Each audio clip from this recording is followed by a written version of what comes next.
Shalom, kekasih-kekasih Kristus, jemaat Isa Al-Masih Pegangsaan.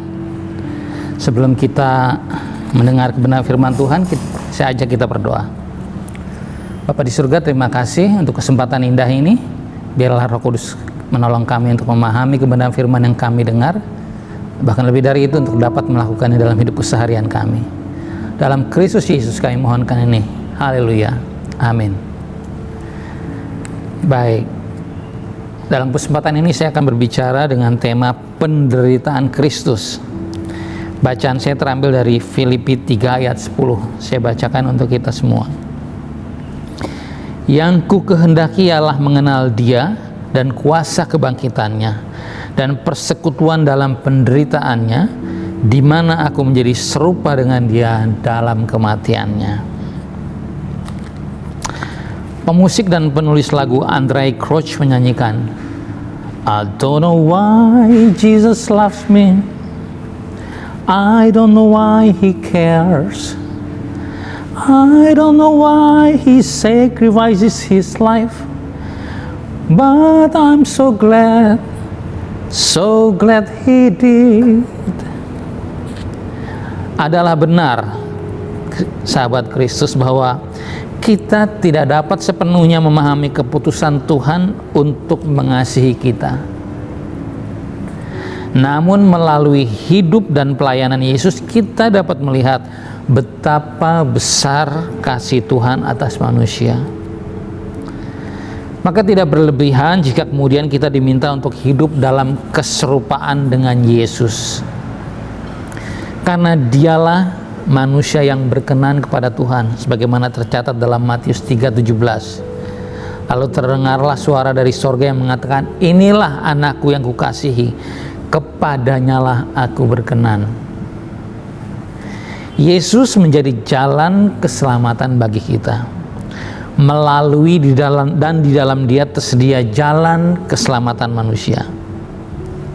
Sekaligus melalui dan di dalam Yesus kita menemukan rencana dan kehendak Tuhan. Melalui pengorbanan Yesus, gambar dan rupa Tuhan dalam diri kita dipulihkan. Seperti tercatat dalam Roma 5 ayat 17. Jika karena dosa satu orang maut berkuasa atas semua orang, terlebih lagi maut berkuasa, saya bacakan Roma 5 ayat 17. Sebab jika oleh dosa satu orang maut telah berkuasa oleh satu orang itu, maka lebih benar lagi mereka yang telah menerima kelimpahan kasih karunia dan anugerah kebenaran akan hidup dan berkuasa oleh karena satu orang itu, yaitu Yesus Kristus. Melalui keteladanan hidupnya, kita menemukan gambar dan rupa manusia sesuai penciptaan awal, yaitu serupa dan segambar dengan Tuhan. Bapak Ibu, saya mau katakan bahwa salah satu ukuran keserupaan kita dengan Kristus Yesus adalah kepekaan kita terhadap penderitaan sesama.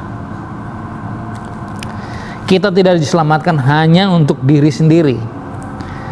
Tuhan menghendaki umat tebusannya menjadi jalan keselamatan dalam huruf kecil bagi orang lain.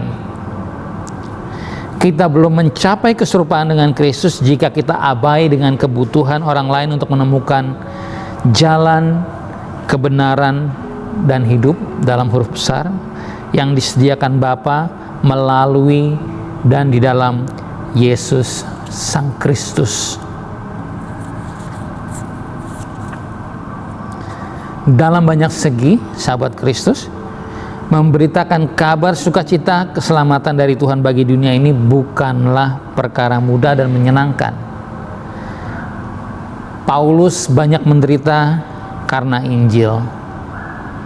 Menurut saya layak dia mengatakan, jadilah pengikutku sama seperti aku menjadi pengikut Kristus. 1 Korintus 11 ayat 1.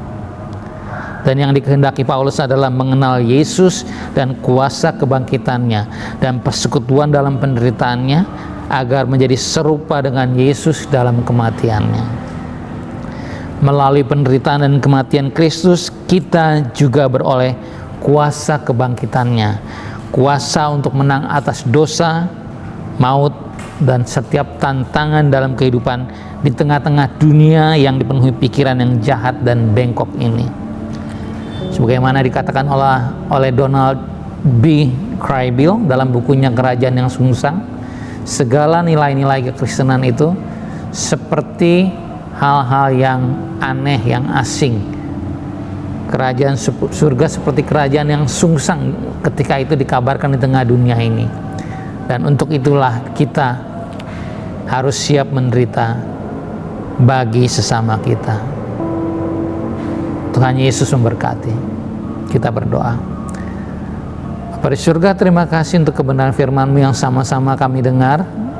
Biarlah Roh Kudus yang menolong kami untuk lebih jauh memahaminya, menerjemahkannya, dan memampukan kami untuk melakukan dalam hidup keseharian kami. Dalam nama Kristus Yesus kami mohonkan ini kepada Bapa di surga. Amin.